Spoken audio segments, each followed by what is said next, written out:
Welcome back to the Boot Tragedies. The Saints went ahead and added another weapon in James Washington, wide receiver. Now, he missed all of last season. He was with the Cowboys, didn't play at all because he had foot surgery. Wasn't able to come back from that, so he missed the entire 2022 season. But he did have 4 years with the Steelers, and he had some solid years. First year with the Steelers, 16 catches, 217 yards, and a touchdown. That second year with the Steelers is where he really broke on the scene in the NFL, man. He had 44 catches, 735 yards, averaged 16.7 yards a catch, and 3 touchdowns. 2020 with the Steelers, another good season, 30 catches, 392 yards, 5 touchdowns. And then his last season with the Steelers, 24 catches, 285 yards, 2 touchdowns. He's a solid receiver in the NFL. He's not going to be a number 1 guy. He's not going to be a number 2 guy, but he is a solid receiver in the NFL, and he can help a team. Will he help the Saints? The jury's still out on that. Jury's definitely still out on that. The Saints have a really, really good roster right now. Really good weapons around Derek Carr. I do like this addition to the team, though. Don't get me wrong. The more weapons you could get, the more competition you can get, it's always going to be better. And James Washington's a good receiver in the NFL. He's still young, even though he missed the entire season last year. I still believe he's 27 years old, so he still has a lot of talent, in there. He's still young. He's just entering the prime of his career. He's about 5'11", probably about 210 pounds, so he's a nice size receiver. So this is only beneficial for the Saints. If somehow he doesn't make this team, then it's still a good guy to bring in. It's only a 1-year deal. Not sure what the guarantees are. So it's basically extended tryout. I mean, most people that are getting signed right now are going to be basically extended tryout guys, guys that come through preseason training camp bodies. You really don't say that with a guy that's, played 5 years in the NFL, 6 years in the NFL, but he's going to be one of those guys. That Saints depth chart is looking mighty, mighty tight. Mighty tight, man. You're going to keep about 5 or 6 receivers on the active roster, and we have a bunch of receivers on the roster. I mean, you obviously have Chris Olave, Traquan Smith, Keith Kirkwood, Kawan Baker, Michael Thomas, A.T. Perry, Brian Edwards, Rashid Shaheed, James Washington. Like, it's a lot of guys. You got Kirk Merritt, Shaq Davis. So, I mean, you're going to have about 15 guys fighting for 5 to 6 spots, maybe 7 spots when you throw, practice squad. Maybe a guy, sneaks in on special teams here or there. So James Washington's only adding, to that already deep receiving core. My favorite thing about this is, man, the Saints are not scared to bring in guys. The receiving room, if you ask me, before this signing, was it okay? I would tell you it's absolutely fine. We don't need to touch it.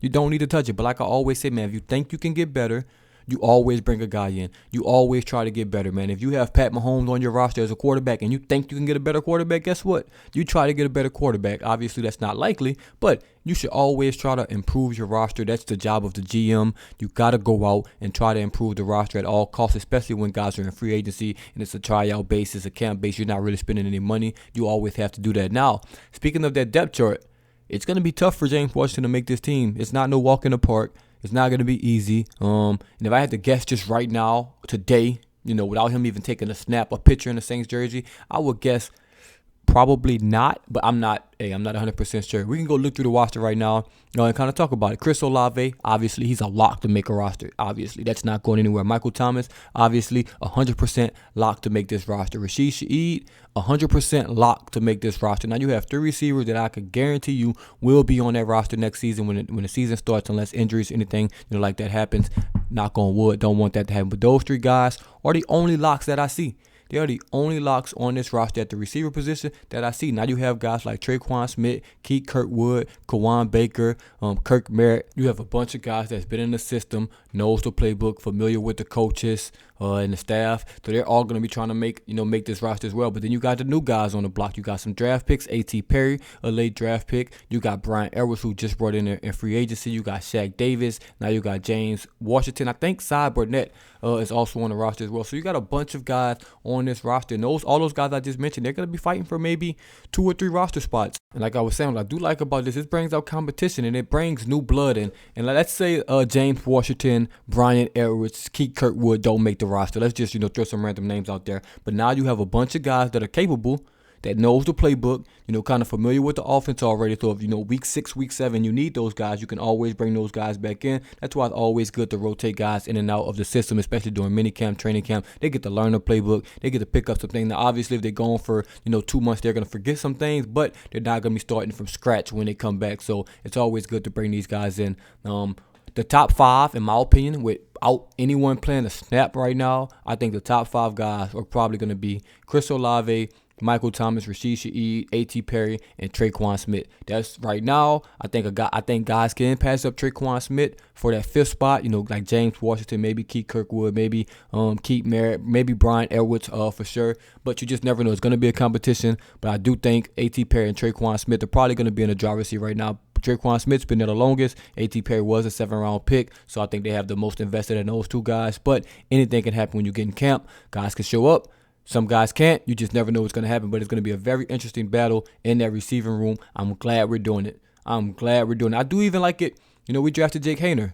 Jameis Winston, don't get comfortable just being a backup. You gotta compete. At the running back position, we got Alvin Kamara and Jamal Williams. We really didn't need to draft a running back, but guess what? We drafted Kendre Miller anyway. Competition. I like it. Tight end, we got Juwan Johnson. You got Foster Moreau. I'm glad they brought another guy. Even though Juwan Johnson just got paid in the offseason, became tight end 1, got rid of Troutman, you still brought another guy in. I really, really like that. Their backup offensive lineman, we drafted some guys. We brought some guys that's going to compete. So this offense, retooled and ready to go. I'm not even going to talk about the defense because obviously the defense has been retooled and the defense has been doing their thing. But, man, this offense, no excuses. We got weapons. We got running backs. We got quarterback now, a quarterback that they believe in, a quarterback that we signed to a lot of money. Offensive line, if they're healthy, we got depth. We got really, really good starters. We got guys that's played together now for a little minute. No excuses. The schedule seems easy from the outside looking in. Obviously, these teams haven't played a game, so you really don't know how good or bad some of these teams are going to be. But by all the metrics of last year, we have the 31st easiest schedule in the NFL. Only the Falcons have an easier schedule. So all things are pointing up right now, but that's usually how it goes in May. I'm sure if you followed any other teams, and from the Falcons to the Raiders to the Rams, everybody's arrow is pointing up in May. Everybody think they can do it. That's why football is so great. In May, every team think they have a chance for the most part. There's some teams that, have realistic expectations and know their team is going to be awful. But for the most part, every team think they have the chance. And that's how the NFL is set up. So the Saints have a really, really good chance, a really, really good roster. Coaching staff, the clock is ticking, man. The clock is ticking. Y'all have done everything y'all need to do in the offseason, from Dennis Allen to Mickey Loomis, Pete Carmichael, if he had any say in this.